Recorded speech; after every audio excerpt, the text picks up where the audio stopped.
Hello everyone and welcome to episode 151 of the TEW 2020 New Japan Pro Wrestling series here on the channel as we are finally back after it was supposed to be last weekend again and it kept on getting delayed and delayed.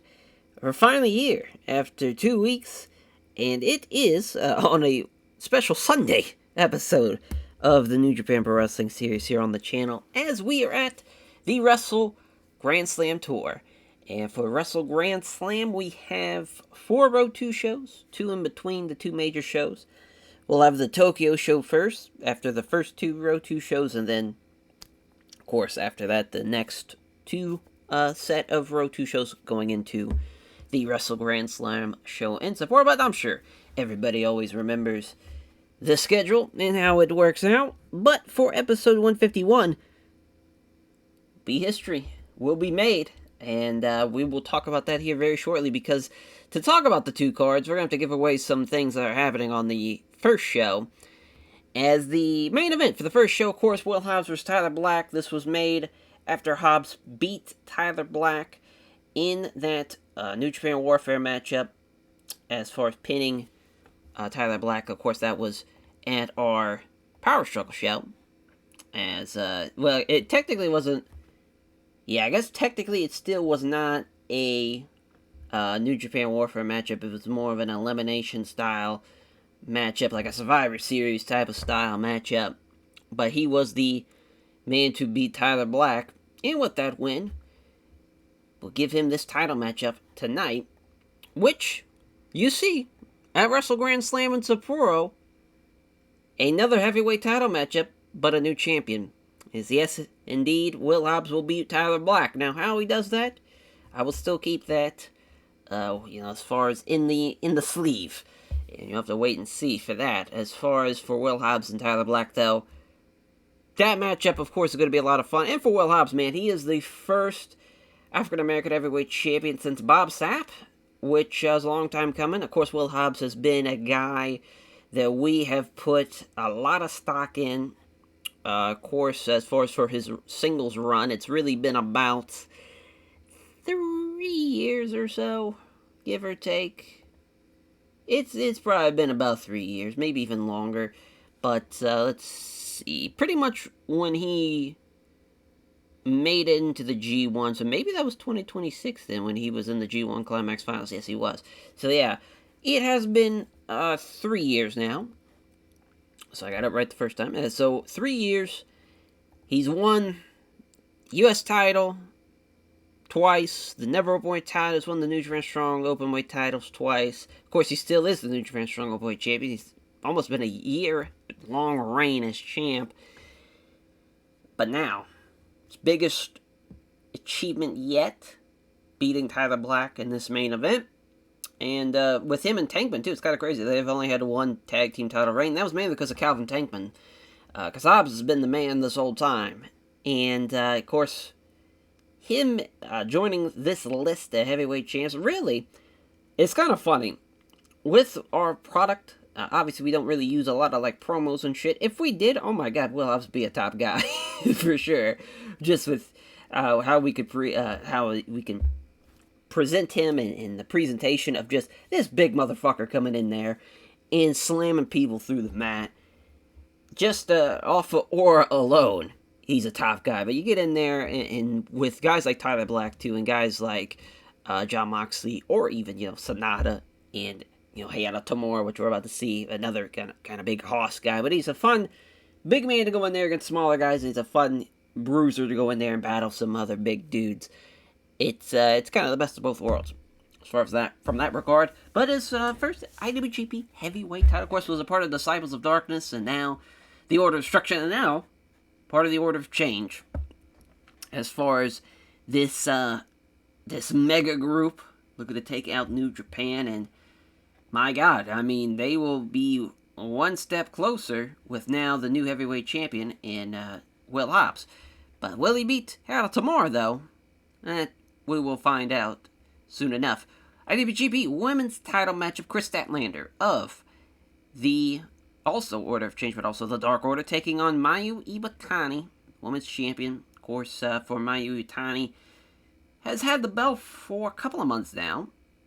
Looking to make, I don't think she's made it double digits yet.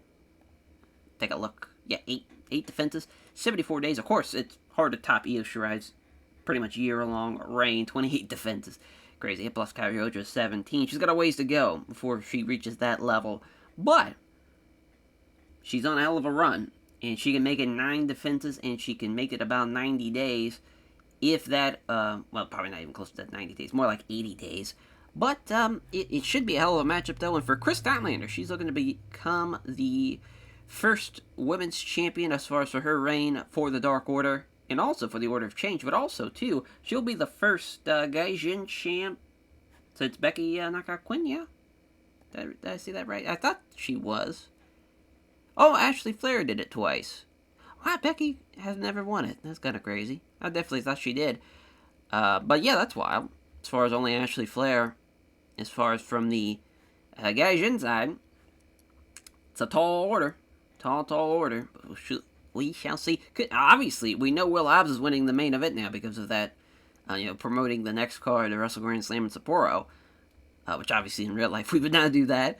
We would, release them, one at a time. But for this, as far as to see what Will Hobbs can do, man, if Kris Statlander can beat Mayu Iwatani, the Order of Change is going to have a big old swing in momentum as far as who's holding the belts and who is the champions going into potentially Wrestle Kingdom. Of course, we are just 2 months away from Wrestle Kingdom, and it's looking to be a big one, as our tag team title matchup as well, Lucha Brothers versus Jay White and Juice Robinson here. Of course, White and Robinson beat the champs of the Gory Bastards, Pac and Jon Moxley, as we see the Gory Bastards losing to Jay White and Juice Robinson. They don't get their immediate title rematch. I'm sure they could have. But Moxley instead will be defending his title against Miro on the Wrestle Grand Slam show in Sapporo. That's taking place because Moxley lost to Miro during the G1. So that's why that's taking place. And then for La Sombra against Jay White here. So Jay White might leave Wrestle Grand Slam without his U.S. title and without his Intercontinental and without his IWGP Tag Team title. Could be a bad night. Could be a bad set of shows for Jay White. As for the La Sombra matchup, for this is booked by Naito. Naito knows Jay White's never beaten him in La Sombra, and he's got a chance to do it again. As far as in La Sombra can win that U.S. title, he's a worthy challenger. Of course, he's one of the best we have.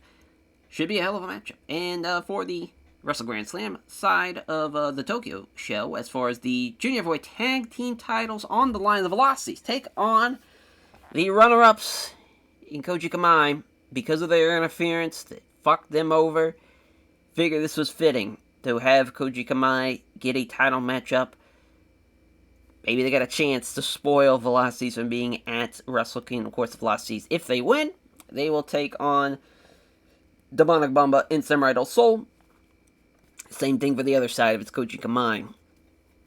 We shall see their never open weight 6-man tag team title matchup as well on this card in Tokyo as the Bomb Squad. Hiromu, Riley, and Rush taking on the United Empire, of course, of Lee Moriarty, Falter, and Zack Sabre Jr. Of course, Lee Moriarty, though, he's got a chance to be double champ, because, of course, he laid out the challenge to Kota Umeda for the Wrestle Grand Slam show in Sapporo at our previous show, and we'll be seeing that.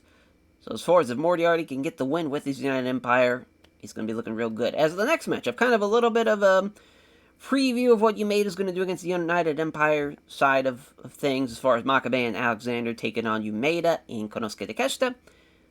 A little undercard matchup, and another undercard tag matchup is La Sombra and Yota Tsuji taking on Shinsuke Nakamura and Toru Tsujiura. Kind of the same thing here with Kota Umeda taking on the United Empire side. We're going to see Sombra, of course, take on Jay White of Kingdom of Tortures, having him take on some Kingdom of Torture guys, and Nakamura and Tsujiura. In the opening contest, we're going to see Suzuki-gun of Claudio Castagnoli, Chaz Gable, Shotaro Ashino against King Devitt, Alex Coughlin, and Clark Connors. Suzuki-gun versus Order of Change. We're also going to see an opening matchup on that Grand Slam in Sapporo. It's just going to basically take away Devitt and Claudio, and it's going to be Gable and Ashino against Coughlin and Connors. The winner of this matchup might very well take on Kazuchika Okada and Ricochet at Wrestle Kingdom. There's still a lot of time left. There's still, of course, the Tag League left too. A lot of things can be decided, but any of these two teams, if they get a big win here at that Wrestle Grand Slam and Sapporo show, they got a really good chance of at least vying for that shot. We shall see. We'll also be seeing Pac, Pentagon Jr., and Shota Umino taking on Juice Robinson, Sonata, and Samoa Joe, the Order of Change. Again, since we're having Moxley against Miro, who, again, this is now, the Monstars U joining up with the Order of Change here with this episode. This will be taking place, basically, we're going to be seeing, I want to say it's on the Wrestle Grand Slam in Tokyo show, might actually be during the Road 2 shows going in the Sapporo, but that's officially going to be done. And we'll be seeing, again, another addition to the Order of Change, and they're just getting bigger and bigger, and New Japan is in deep shit with them gaining more and more members and more power and destructive force, especially with somebody like Miro getting involved with that side, a guy who has had a lot of great success in New Japan for us, and he's got a chance to do it again if he becomes the Intercontinental Champion. But that little undercard matchup there. And the Scramble matchup. 6-man junior title contender matchup. So we did this 2 years ago at Wrestle Grand Slam in Sapporo. And I thought it was a fun idea to do it again here. Bring it back. And Satsuki Owagi, Cedric Alexander, Dante Martin, Fuminori Abe, Futa Nakamura, and Hideyoshi Kamitani. Battling it out for 20 minutes. Winner with the most pinfalls or submissions is the winner of the Scramble matchup, and will take on the winner of Moriarty and Umeda at Wrestle Kingdom. So, Iwagi, Abe, Nakamura, and Kamitani, they're all going to have their qualifying matches for this match during the first two tour shows going into the Wrestle Grand Slam and Tokyo show. So, as far as, because Alexander and Dante Martin, they've already had theirs, it was on this yesterday, I guess, in the game here, as far as tour show strong taping. So we'll be seeing that. Alexander beat. Now I'm blanking on who they beat as far as Alexander and Martin. I believe Martin. He beat Garcia, and then Cedric Alexander beat Logan McQueen, which is a huge win there. So as far as when to put that over real quick before we go into our Never Openweight title matchup as well. Robbie Eagles of the now Designers of Perfection and also obviously the Order of Change taking on Ray Phoenix. Now this match, again, taking place, this again, jockeying for belts is the Order of Change. They get a big shot here. Robbie Eagles, the last time he faced Ray Phoenix, it was 3 years ago on this same show, Wrestle Grand Slam in Sapporo. It was for the Junior Heavyweight title. Robbie Eagles was the champion, and he beat Ray Phoenix in that title matchup. That is some type of maybe psychological edge that we might be seeing for Robbie Eagles going into this matchup tonight. Or we'll be seeing Ray Phoenix be able to avenge that loss and get the win and still be the Never Openweight champion. But yeah, I mean, we have almost every title on the line but two. The New Japan Strong Women's and New Japan Strong, just overall men's side tag team titles.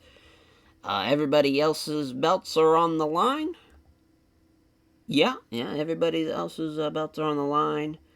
We got a pretty jam-packed episode, for sure. Of course, history being made, that with Will Hobbs being the new heavyweight champion, but will he leave the Wrestle Grand Slam tour as champion? That we shall see. Or will Hand Tomorrow become the heavyweight champion for the third time? Yes.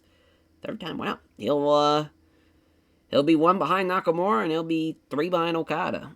I think he's he's still got a ways to go. He's actually going to pass Naito, which is kind of crazy. It's wild. And Sonata's got two as well already. So, yeah, as far as that, does it go all the way back to Bob Sapp? Oh, it does. Well, let's just go all the way to Bob Sapp. 2004. So, 24 years in the making. As far as for the last African-American heavyweight champion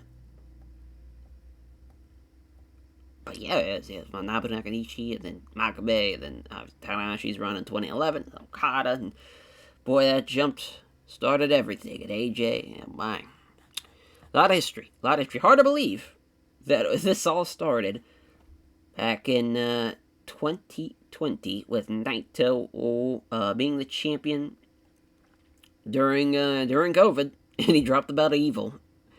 Of course, here in this save though, he said fuck that shit, and he dropped it to Ibushi at Wrestle Kingdom. Hard to believe. We haven't really had a lot of champions in this almost 9 years now. Jesus. Because, yeah, I mean, as far as, like, new champs, first-time champs, that Kenta, Ibushi, which Ibushi was already champion already in real life, but obviously here in the save, they gave it to him the first time. Same thing for Shingo. Hiromu's still hasn't been a heavyweight champion. Shotaro Shino, of course, not a part of New Japan. Wouldn't doubt it, though. Wouldn't doubt that he takes the leap. Because Takeshita, of course, when we brought him in, he was not a part of. He was a part of AEW, but he hadn't worked New Japan yet. Pretty sure we might. No. I was about to say I thought we jump started him in New Japan, but no. I don't, we might have. He might have been on excursion to AEW from DDT when we brought him in, but still. Crazy to see, and of course Tyler Black's not going anywhere. He is staying in WWE, and La Sombra, heavyweight champion as well. Pretty strange, but yeah, that is where we're at. We are good to go for the tour show. These backstage incidents, I'm about to say, it's going to be a fucking laundry list of shit to do. As Tanahashi passing on selling tips to Yoshino Ichigawa. Nagata passing on psychology tips to the Great Okan, and then Kojima passing on tips on microphone work to Hiro Tamura. Ishii passing on microphone work to Tomoya Tam. Forward as, the two qualifying matches. Etsuki Aoyagi beating Christian Casanova, and then Futa Nakamura versus Axel Dieter Jr. This is actually opening up the show. Technical Masterclass matchup. Should be a good little match, all things considered, and that's going to go 20 minutes. And then Aoyagi and Casanova is the Steal the Show matchup, which, of course, Aoyagi will be getting the win there. The main event, I think we're going to go with Task Force Death Order of Change. Big time matchup, 8-man tag. Basically, Kingdom of Torture of Jay White with, the Peace, Love, and War team. And then, obviously, the Death Triangle with Shota Umino. Pentagon Jr. beating Juice Robinson. So one half of the challenging team beating one half of the championship team in that big-ass multi-man match. And then Kingdom of Torture and LIJ, which we'll see Sombra, Yota Tsuji, and Shingo take on Nakamura, Sugiura, and Ishimori. I love that 6-man. Sucks that nobody... If they were all in their prime, that match would rule. But Shingo's going to get the win in that one. He's going to beat Taiji Ishimori.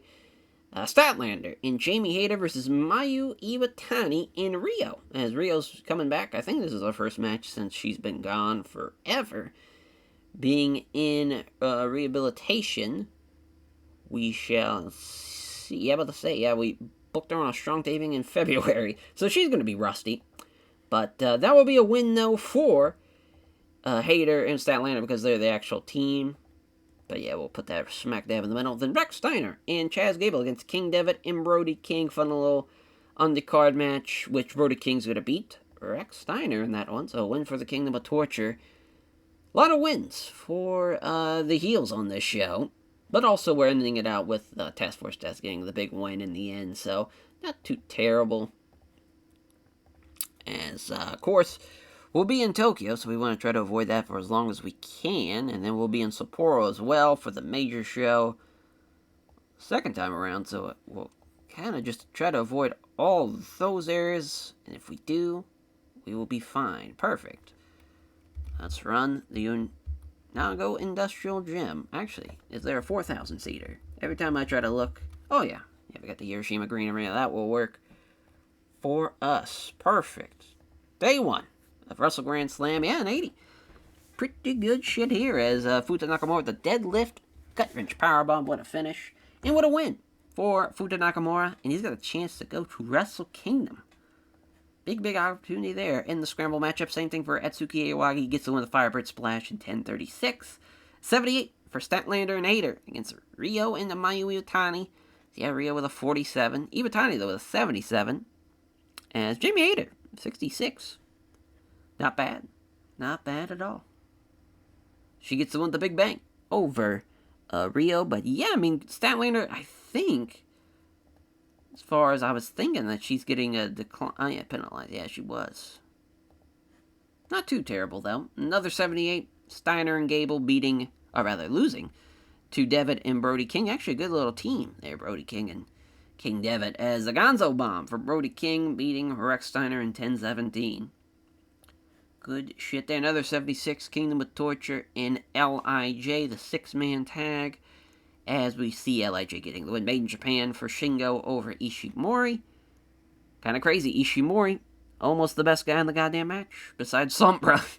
He's one of the oldest fuckers out there. Shout out to him. As a 78 for the 8-man. Pentagon Jr. beating Juice Robinson here. Pac with an 83. 79 for Phoenix. 76 for Jay White. 74 for Juice. Yeah, I mean, it's going to be a pretty good match, them. And, well, it's funny, because they don't have chemistry, Jay White and Juice, as a team. So that match might take a little bit of a hit, but overall, I'd say it's hopefully going to be a good little match. Of Crazy, the opening contest, best thing on the card. So, shout out those two. Hell of a match on the tour show. That'll do it for day 1. On to day 2 we go. Alright, we got lucky and there's no backstage incidents, as we have, as far as for this show, let's go ahead and pick our venue for day 2 to get this tour on the road. Probably shouldn't run Shigoku. Oh, damn it. Kind of don't have any other options. Looks like it's Shigoku. Yeah, damn it. Oh, yeah, well, I guess we'll just run the large hall. Okay, yeah, I guess we can run that. That probably make more sense. A little under full capacity. But yeah, main event. Tyler Black, Shane Strickland versus Will Hobbs and Evil. Of course, building up to the heavyweight title matchup. Tyler Black's going to beat Evil in that one. Then we're going to have United Empire versus Diamond K, which will be Makabe, Alexander, and Jarvis against Yumeda, Konosuke Takeshita, and Kenta, which Kenta's going to beat Jarvis. Bomb Squad versus United Empire. Another United Empire matchup, but basically, this actually should probably be the co-main. Yeah, this has got a little bit more star power behind it. Hiromu, Ryu Lee, Samurai del Sol, Demonic Bamba against Axel Dieter Jr., Falter, Lee Moriarty, and Zack Sabre Jr. as Axel gonna get the win here over Demonic Bamba after losing the previous night. Nice little win there. And then Koji Kamai versus Desires of Perfection. This will be Okada with Herrera de Dembender and Francesco Akira against Drew London, Paris Simmons, and Sonata. As far as this, of course, basically it's going to turn into a 2-on-3 handicap matchup. The Peace, Love, and War team of Coughlin, Connors, Cavanero, Caveman, Oog, beating a 4-on-1 on Okada here. We're really putting it on him, and letting everybody know that Order of Change is running shit. As far as it's just pure numbers, they can hit you anytime, anywhere with the amount of fucking people they got. And a massive win. Massive win for Design's Perfection going into the Grand Slam show in Tokyo. Abe beating Arcangel the Veno, which is great to see. And then Hideyoshi Kamitani beating Kato Crusher, which is actually a massive win. And Kato Crusher a little unhappy about that. I'm going to give them a little bit more time. This is a big time match in that one. As, so this is day 2. We're all squared away. Let's run it. 73, though, for Kato Crusher in Hideyoshi Kamitani. Scorpion Deathlock for Kamitani getting the win in 22:35. Big win there. As Abe beating Arcangel the Veno, keeping him down the mat. Winning the figure 4 leg lock. I love that. That's some great psychology there. To keep the luchador grounded, rather, and win with a submission, and especially working on the legs, too. Love it. 87, goddamn, for Designs Perfection versus Koji Kamai.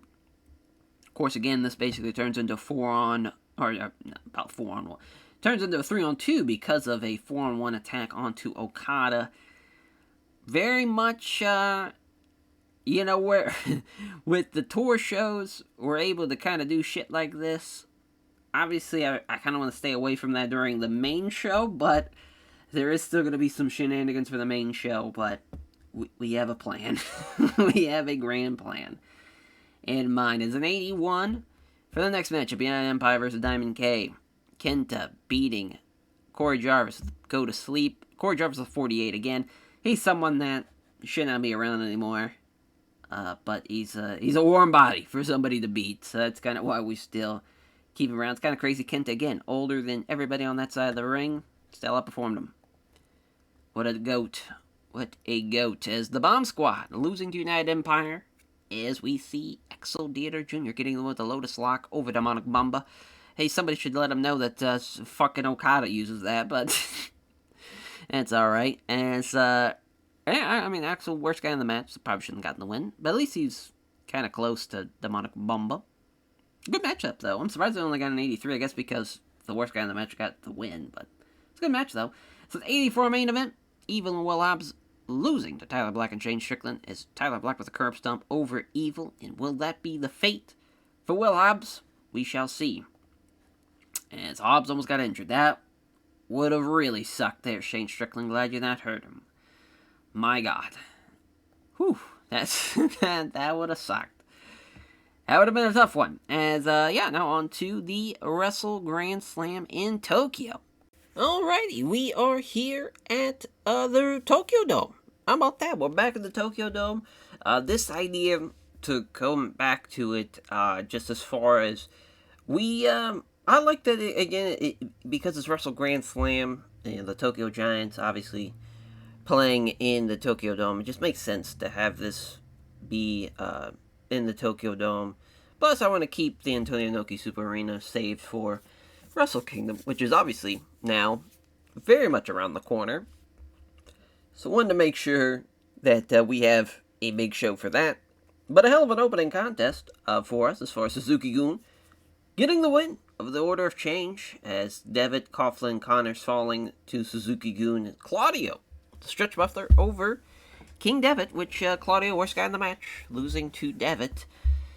In that one, it's kind of crazy, because I think the way Claudio, as far as his, just the way he works out, the way he's pretty much a natural athlete, I don't think the wheels will ever fall off of Claudio Castagnoli. It just feels like that man will be in shape forever, but I don't know, though. Yeah, Devitt, he could still probably bust out some great shit every now and again in 2028. I guess we'll have to wait and see in a couple of years. But, it was a fun match, though. Fun match. Right team, excuse me. Right team gets the win with a Shinon Gable with a 92 and an 88. Good shit there. As Cody Umeda and Konosuke Takeshita getting the win over Daniel Makabe and Josh Alexander.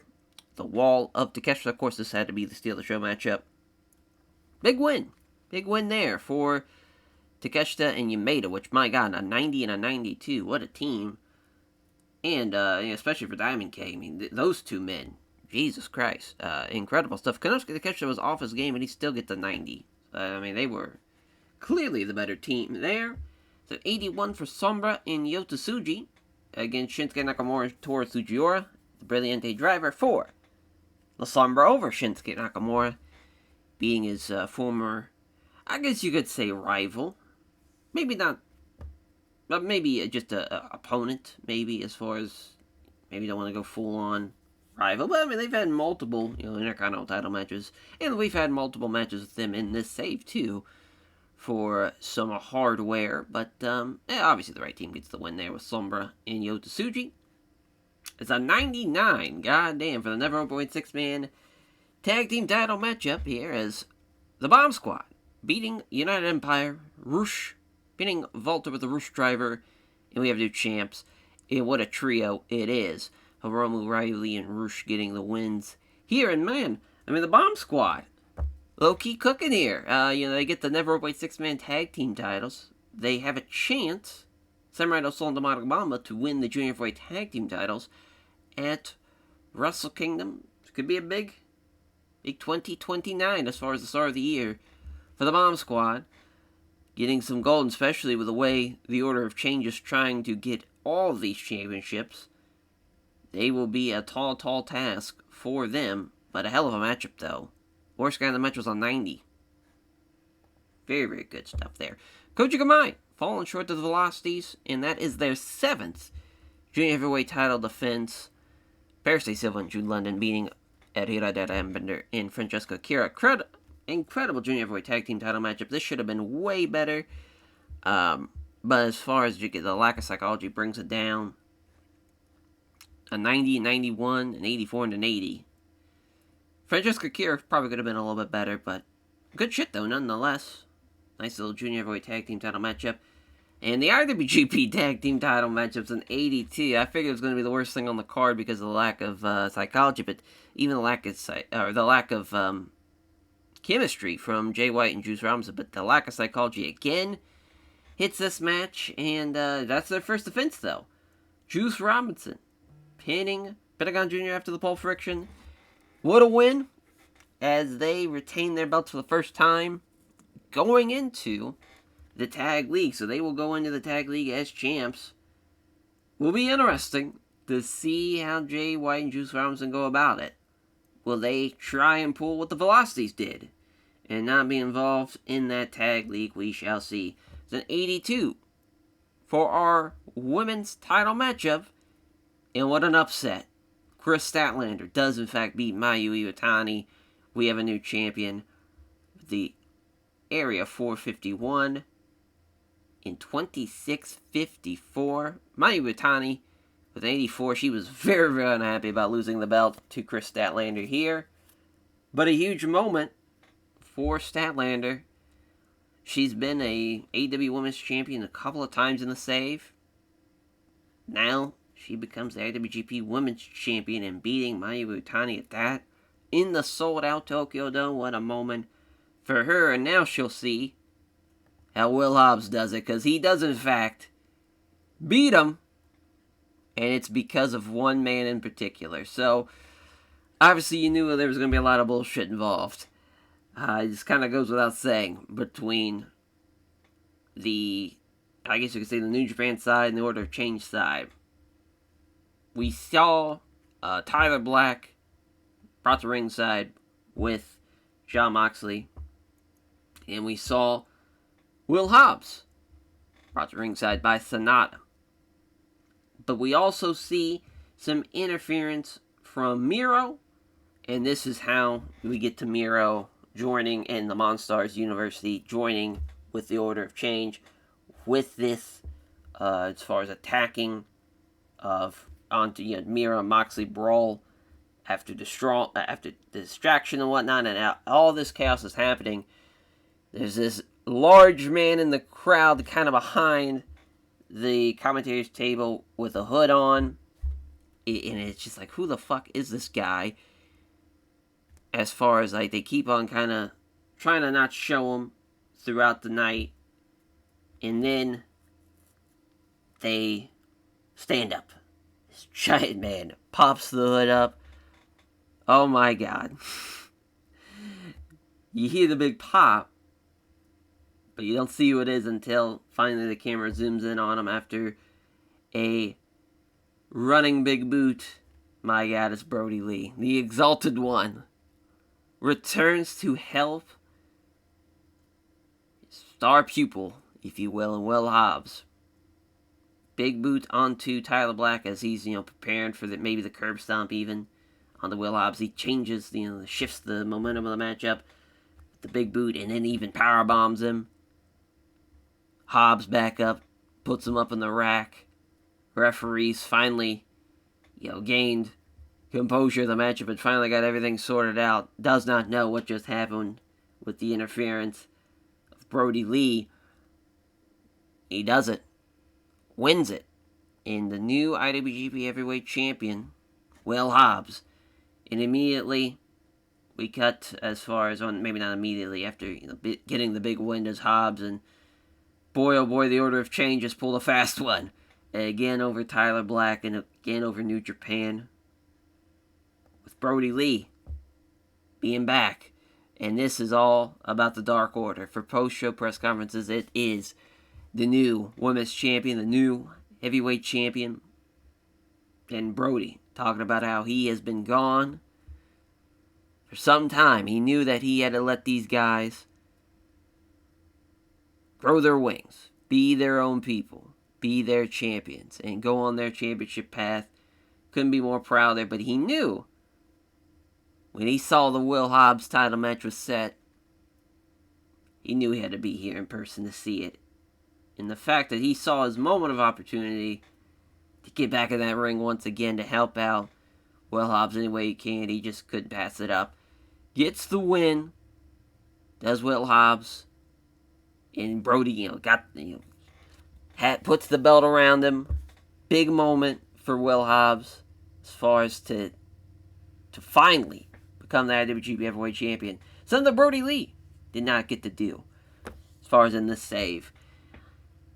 And, man, this is shows you that the vision was true for Brody Lee, that he knew that this Dark Order could be special, and he finally gets to see it for him. So that's awesome for them. And for Brody Lee and Will Hobbs, though, their post-show press conference gets a little bad news. Tanahashi runs in, says, "Oh, hold on just a minute. Before you go, Brody, sure, it's great to see you back again. Not sure if you're going to be here for just this run of Will Hobbs as champion, because you might be booking a flight back to wherever the hell you came from. So I just got word from Tetsuya Naito himself, the president, that it will be at Sapporo because you guys want to interfere so much. You know what? We're booking the first title match for Will Hobbs against the man who he hit with a chair and turned his back on this company in a steel cage match. Nowhere to run, nowhere to hide, nowhere for people to come in and interfere. It will be these two monsters battling out for the IWGP Heavyweight title. Big time matchup there. And Hobbs is just, he's not scared. He's just kind of like, son of a bitch, just, they're already booking me in a title defense type of, thought maybe he could have relaxed, maybe even thought he was going to be at Wrestle Kingdom to take on Sonata in a bit of a securing of the Order of Change being the IWGP Heavyweight Champion to end out that night. And, of course, that is much dismay of the Order of Change, who do not know yet that has been done. They are, ecstatic as far as with, the announcement of now Miro in the Monstars U team joining up the Order of Change, another piece of the puzzle for them and another chance at growing and being this promotion even. And now talking about how Wrestle Kingdom, they could very well overthrow New Japan Pro Wrestling, and they can be the ones running the shots if they get all the belts. And for them, very much ecstatic.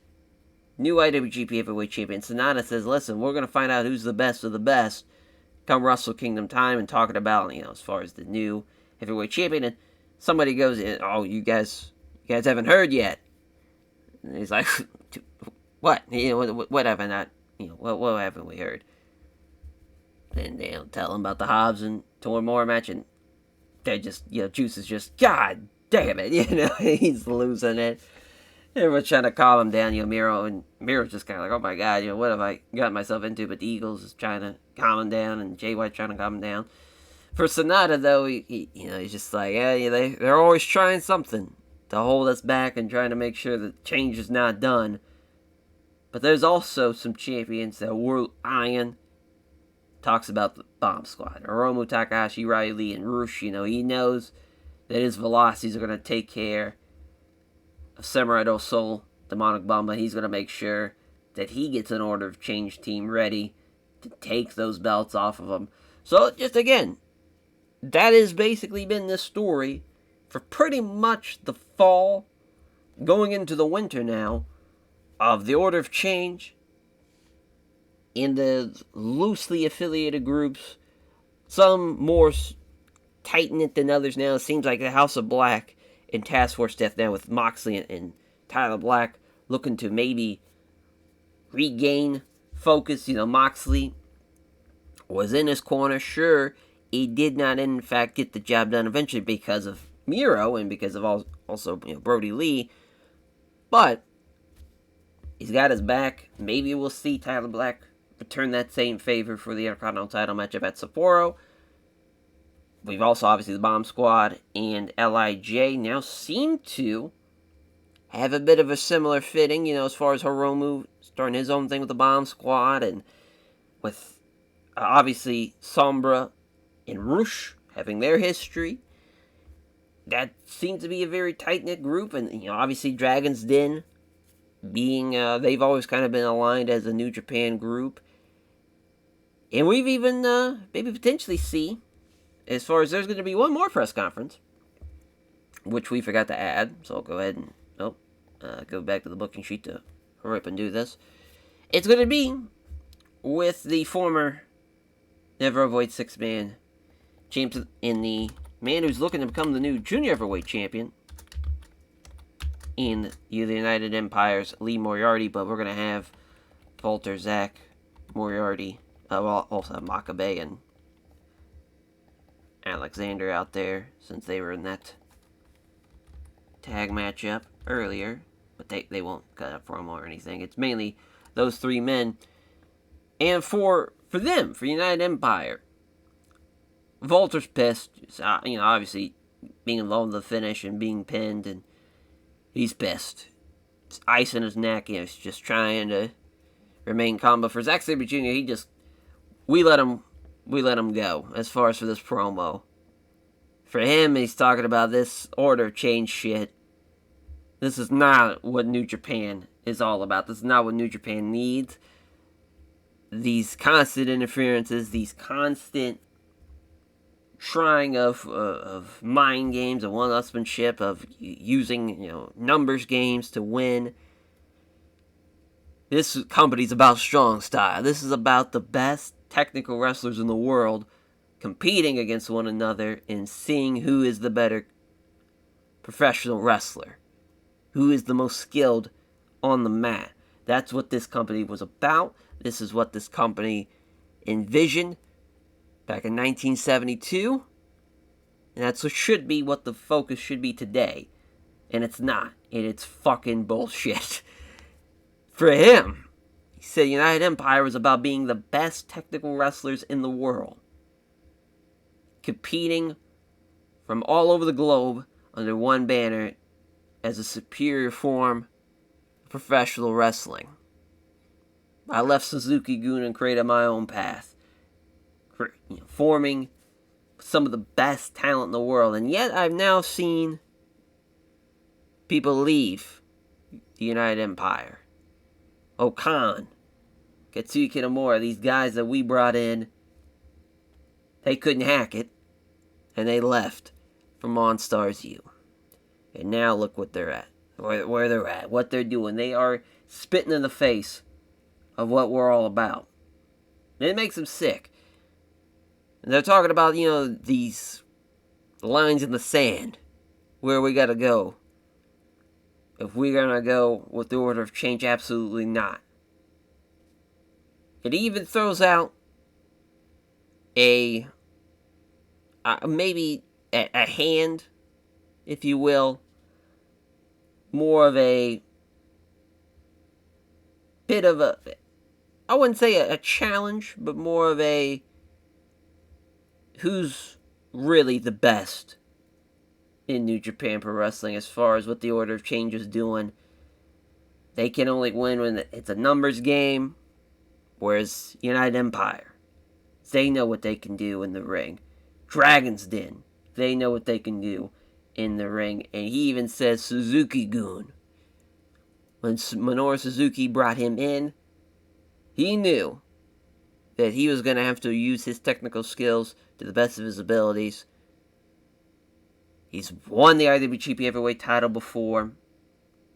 He knows that in the future he can win it again. And that he's hoping that Hiyato Tamura can get the job done.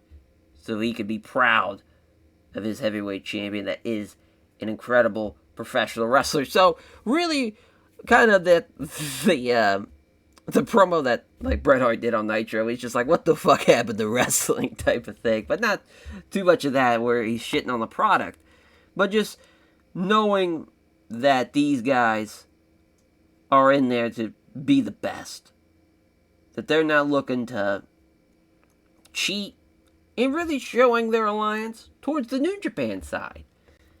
So we're seeing more and more who's on whose side. You know, which group is a part of the Order of Change, and what group is with the, you could say, with the right way of going about it. Maybe just the New Japan strong style way of going about it.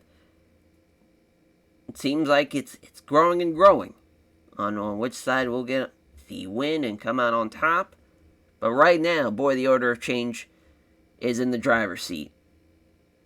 Heavyweight title, women's title, both IWGP Junior Heavyweight and IWGP Tag Team titles. They're cooking. They are absolute cooking. And the U.S. title with Jay White as well. They seem to be in the driver's seat. That might change though it comes Sapporo. Belts might not go their way after that night. But we will see though, because we still have two shows to get to before we get to Sapporo. But I want to put over Mayu Iwatani for being just a fucking gal and a half for putting over Statlander. Tyler Black was a little upset. So we'll give him some love. And then also big hug for Will Hobbs. Brother, you did it. You beat him. Sure. Interference helped. But who hasn't at this rate when it comes to the Order of Change? But now we'll see if he can do it in a steel cage against Hayato Tamura. Gonna be a big match. Big time heavyweight matchup. We'll see how it plays out. Alrighty, so for the Road 2 show here for day 3, we have one backstage incident. It's Ishii passing on back from work to Tomoya Tom Ford. As we have, as far as for this show, probably, again, try and just not run Sapporo, which obviously is Hokkaido, so we don't have to worry about that. Oh yeah, we can run Osaka. Perfect. There, always forget if there's a 5,000. Oh yes, there is. Perfect. The Baycom Gymnasium. So, as far as our main event, I do like the fallout of what we saw with the Never Avoid 6-man tag team title matchup. Makabe, Zack Sabre Jr. versus Hiromu and Ryu Lee. Hiromu beats Daniel Makabe. And I do want to see, it's just going to be a quick angle. It's going to be Hiromu. Ooh, there we go. Offer post-show, or post-match handshake to Zack Sabre Jr. Oh, Zack Sabre. There we go. ZSJ. And he accepts. So for this is really planting the flag for Zack Sabre Jr. that this guy is about honor and he's about respect. That he might have been somebody that would have probably been on the other side of things maybe a couple years ago. But now he knows what's at stake. He knows what's at stake, what's on the line. That Hiromu and Ryu Lee, they were and Roosh, they were the better team that night. They're the better team here tonight as well. Shakes their hand. Shakes their hand. And that you know that this man is going to be on the side of good. It really does come down to just good versus evil in this case with the Order of Change. And as far as for the New Japan group, my God, they got a lot they got a lot to overcome. They got an uphill climb for sure. And we're also going to see LIJ versus Kingdom of Torture on this show as 8-man tag Sombra beating King Devitt here. So obviously a bit of that same kind of trios match we saw earlier in the tour, but now we're adding Devitt and SB Kento to the matchup. Sombra getting the win though over Devitt. Konosuke Takeshita and Kota Yamada against the United Empire of Lee Moriarty and Volter. Is Volter beating Konosuke Takeshita, so he gets his win back. Kind of like this as, I guess this probably should be the main event over that, but I do like that angle ending out the show, though, at the same time. It's Konosuke Takeshita, Kota Yamada getting the win. We're going to see Atsuki Aoyagi and Yu Iizuka taking on Cedric Alexander and Xavier, I guess, and again, these two, and Alexander and Atsuki Aoyagi will be in the scramble match. It's a tactical match class matchup. Xavier's going to beat Iizuka in that one. Then Astronauts versus Okami. For the first time, this is actually going to be a really good match. This is a steal the show matchup here. Hashimoto's going to beat Takuya Nomura. Love it. Absolutely love that. Big win there. Jon Moxley and Shota Umino taking on Miro and Yoshihiko Inamura, my god, as Yoshiki Inamura getting the win over Shota Umino. That's a huge win for Inamura, as that is a bit of a star-making performance, if you will. That's going to be the actual steal of the show matchup now I'm thinking about it. So I'm going to give this more time. This is actually going to be a pretty good little tag match. Make sure that's not all out anymore. Perfect. Yeah, we'll swap it. There we go. Say nothing but tag matches, of course. Very customary. We're out of the qualifying matches, so we're not going to see any more singles matches from the junior heavyweight side of things. But yeah, we're good to go on the show here. Let's run it. 71 for the opening contest. Cedric Alexander, Desmond Xavier getting the win by actually 2 points. They were the better team. Atsuki Aoyagi and Iizuka, so tough break there. But for Desmond Xavier, I feel like this was kind of out of his element, technical masterclass matchup, but it was a good match though, nonetheless. Gets the submission victory as well as the Monstar Mash for Yoshiki Inamura and Miro, getting the win over Moxley and Shooter. Tough break for Shooter. He was off his game. He's still 10 points better than Yoshiki Inamura. Moxley better than Miro here. It's a good win. Good win for the Monstars U team. And an 80 here as well. 8-man tag, LIJ, Kingdom of Torture. Sombra getting the win over Devitt. The Brilliante driver, he's looking real good. Going into his matchup with Jay White. Jay White, though, 71. Sombra, 82. Best two guys in the matchup. That's good to see. Crazy that poor Shingo with a 53. 59 for Nakamura as well. 78 for the Astronauts in Okami. Daichi Hashimoto pinning Takuya Nomura with the vertical drop brainbuster. What a fucking finish. What a win. Hashimoto and Kamatani were the better team, mainly because of Hashimoto's 83. 82. Oh my god. Tough break for Aromo, getting the injury there. Unreal. Had a call of fucking change of finish with Riley Lee getting the win now instead. And I'm assuming now we can't even have him shake hands. Crazy. I guess we could change it up a little bit. Let's have it to where, as far as Zack Sabre Jr. leads the medical Riley to the back, so we could see the humility,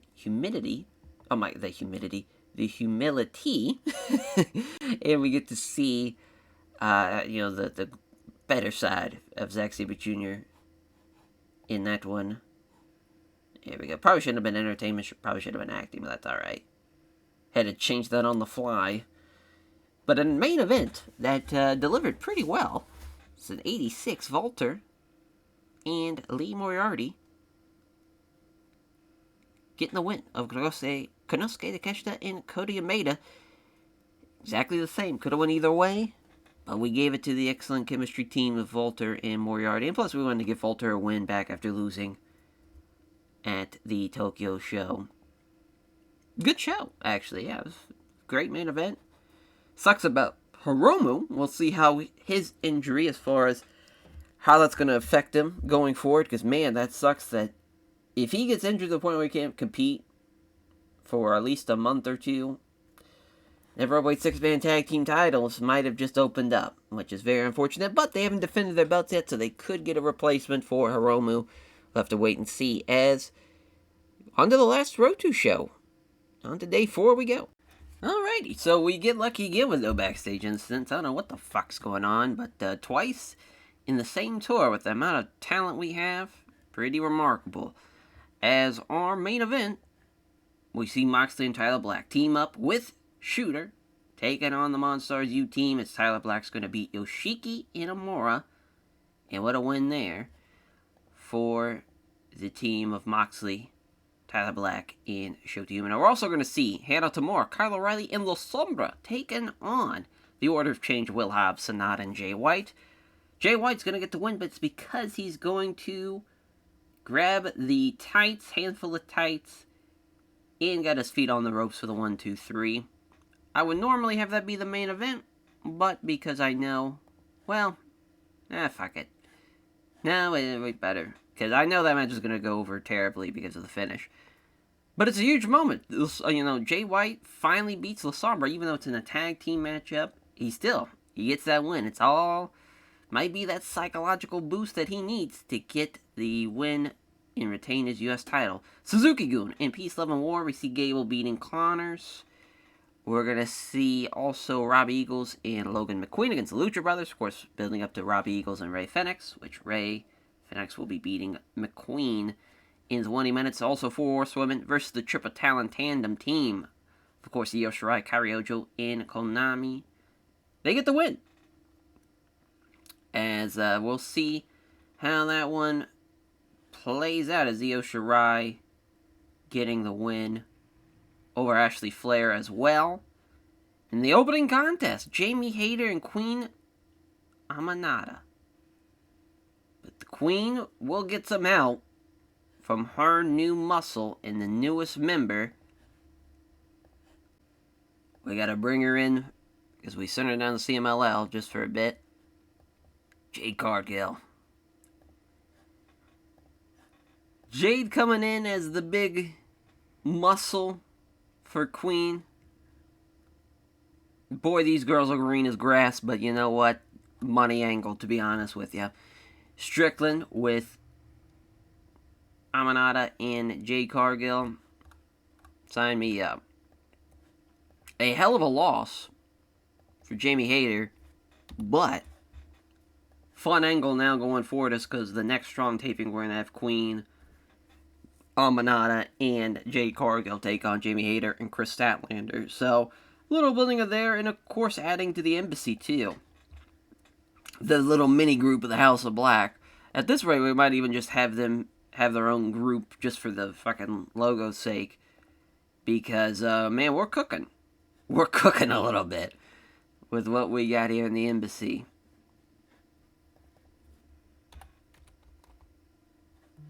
You know, you got the, actually, let's put Jade down here at the bottom. Oh, God. Oh, great. Okay, I was about to say, I didn't know who was there. I think it was Hayato Jr. Fujita, if I had to guess, was in that spot. Oh, it was Prince Nana. Wow, I was way off. But yeah, make sure Jade will have her be muscle.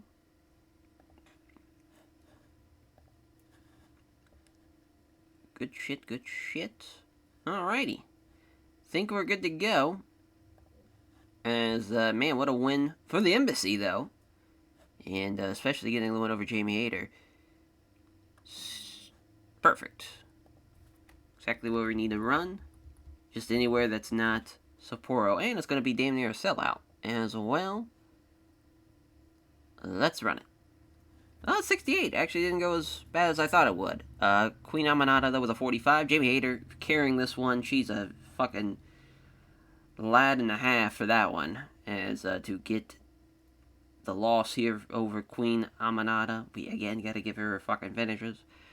Becky knocking out Quinn, though, with the 4 Horsewomen losing to the Triple Talent Tandem team.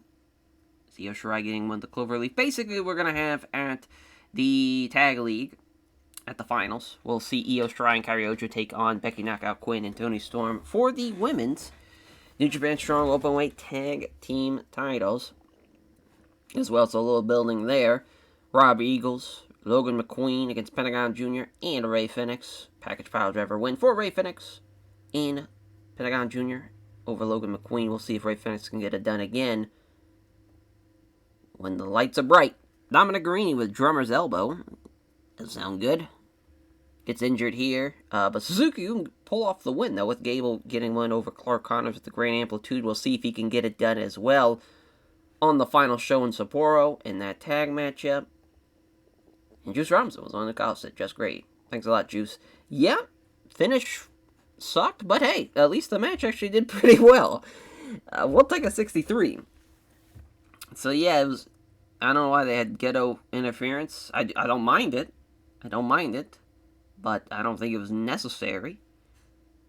I think it was more of, grabbing the tights and rolling them up, getting his feet on the ropes type of thing. Just your traditional bullshit, or maybe even the backslide with the feet on the ropes too. He does do that, so can't go wrong with that option either.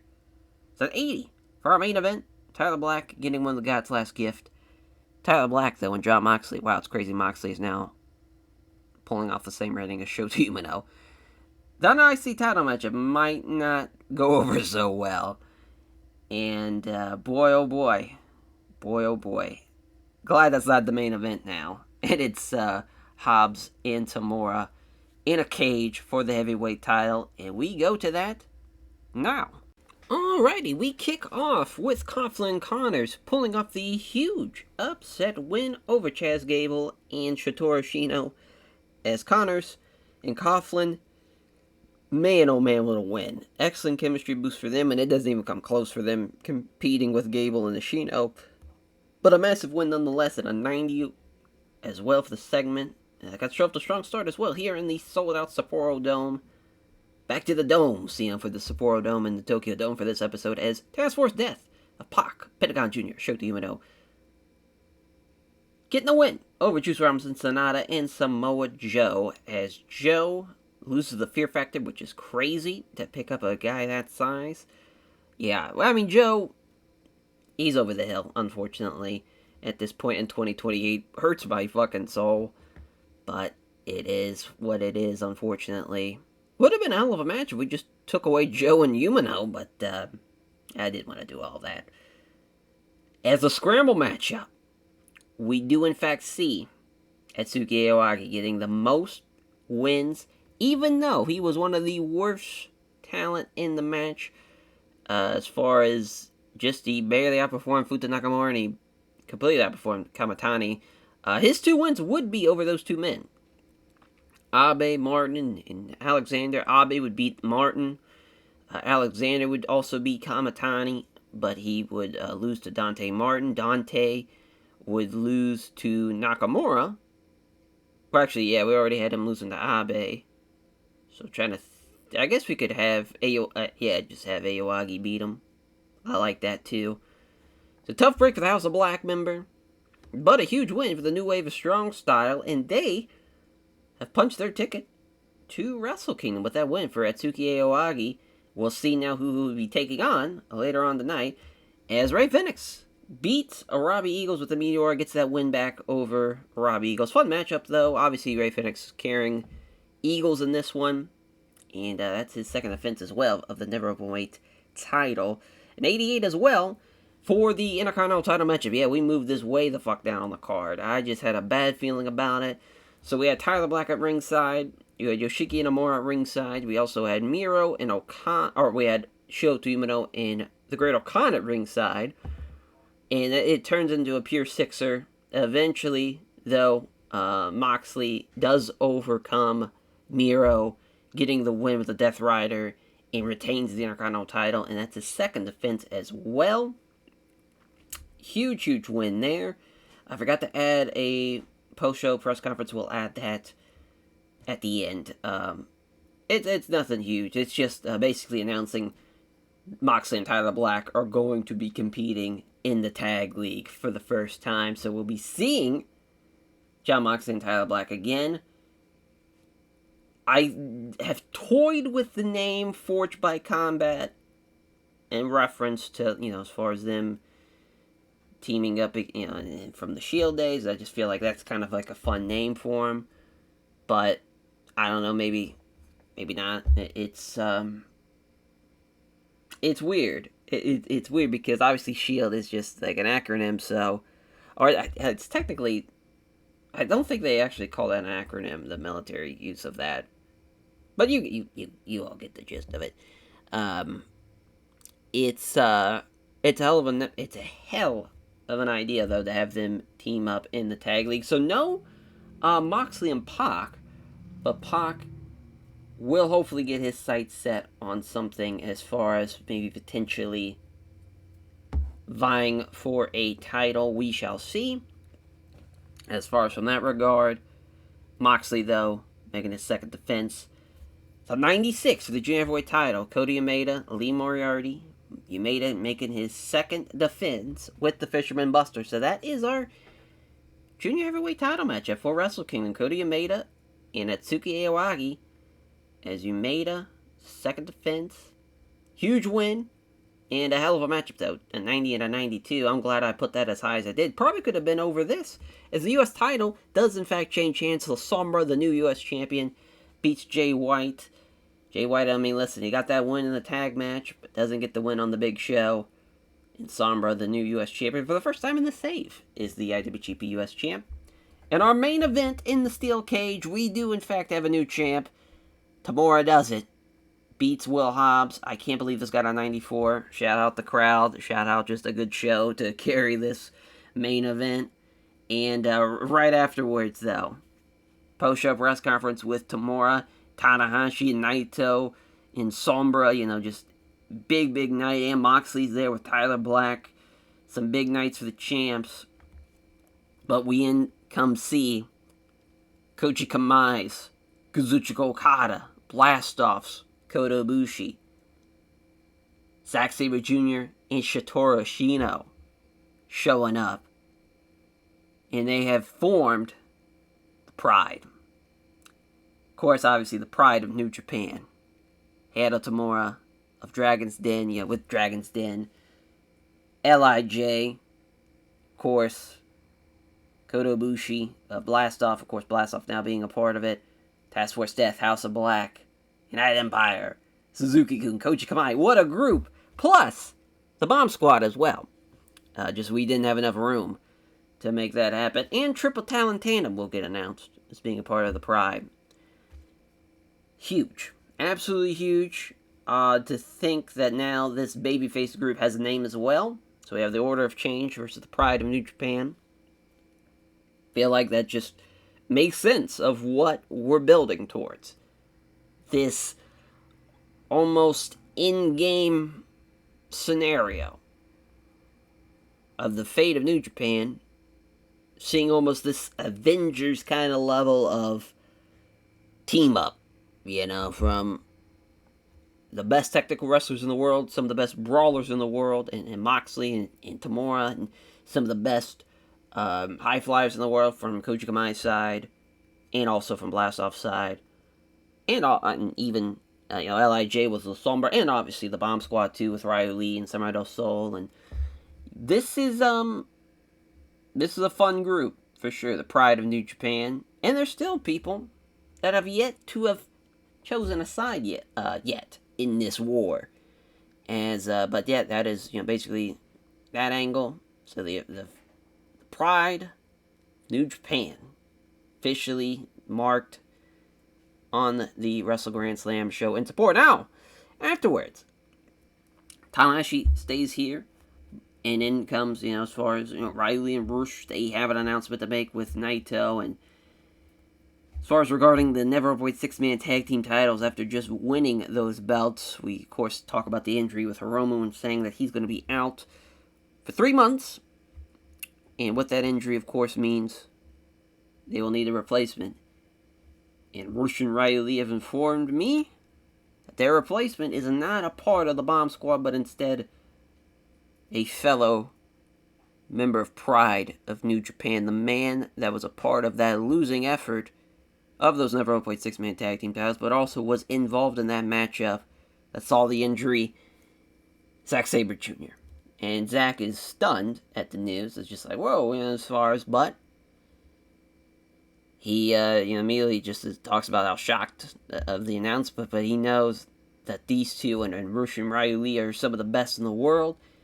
To be able to compete with them is going to be interesting, and he knows that they're going to be tasked with a tall task of defending those belts against the Order of Change, and he knows that he's going to be game for it. So, very much, again, it's the end game of the Order of Change won all these belts to take out New Japan.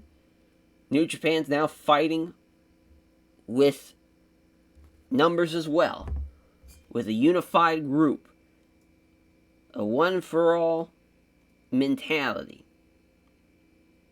This is, it comes to a head at Wrestle Kingdom. We can't talk about it enough. We know the main event now of Wrestle Kingdom. Hayato Tamura versus Sonata. We now know Junior Heavyweight title matchup, which will it be? As far as that was supposed to be Nibiru, but that's alright.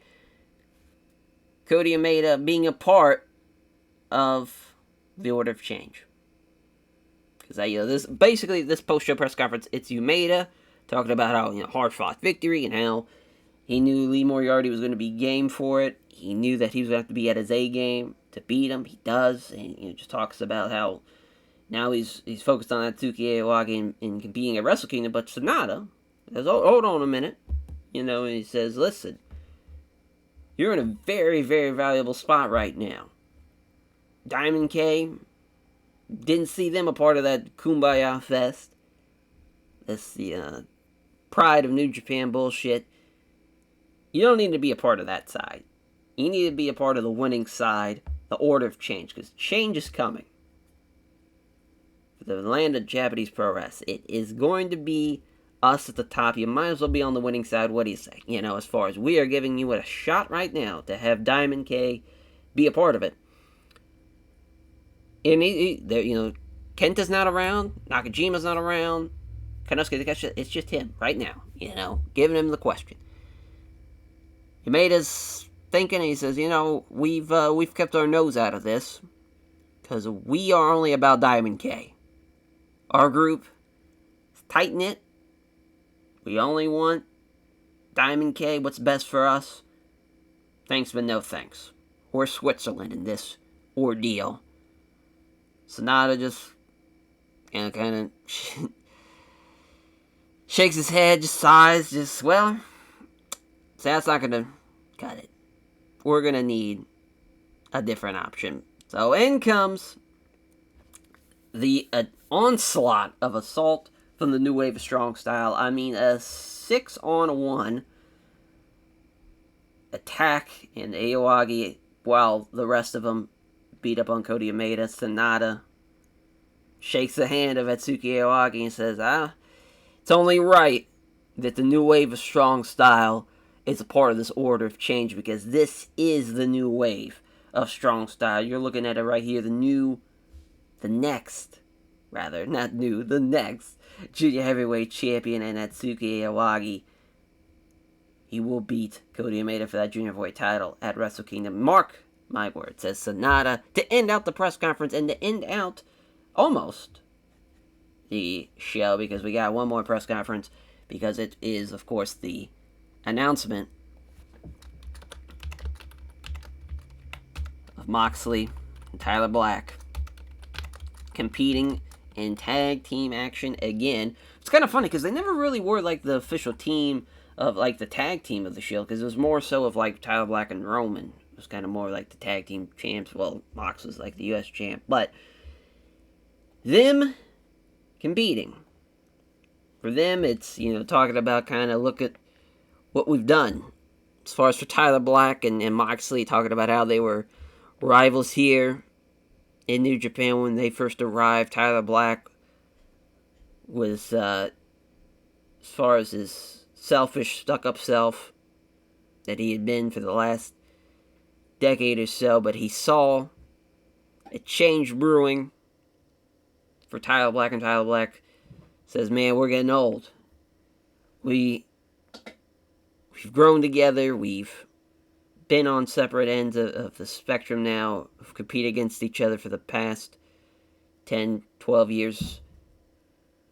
We dominated the world of professional wrestling when we teamed up. Japan needs us more than ever. The tradition of Japanese pro wrestling, what this company is all about, what I joined this company, why you joined this company, because it's about putting the best professional wrestlers out there competing in 30, 40-minute classics, seeing who's the best of the best in that ring. We might be old, but we're not washed up. We can win this tag league, you and me. Let's do it. They do Predator handshake now, as far as they go off, and they maybe even talk about how their friendship was forged by combat. And now, before the end of New Japan, potentially, they want it to end in combat together, competing side by side in the tag league. Big announcement there, as far as regarding the tag league. And there we go. That is the Wrestle Grand Slam show in Sapporo. New heavyweight champion, new U.S. champ. Intercontinental title stays with Moxley, and the Never Openweight title stays with Ray Phoenix. So Task Force Death still holding some belts.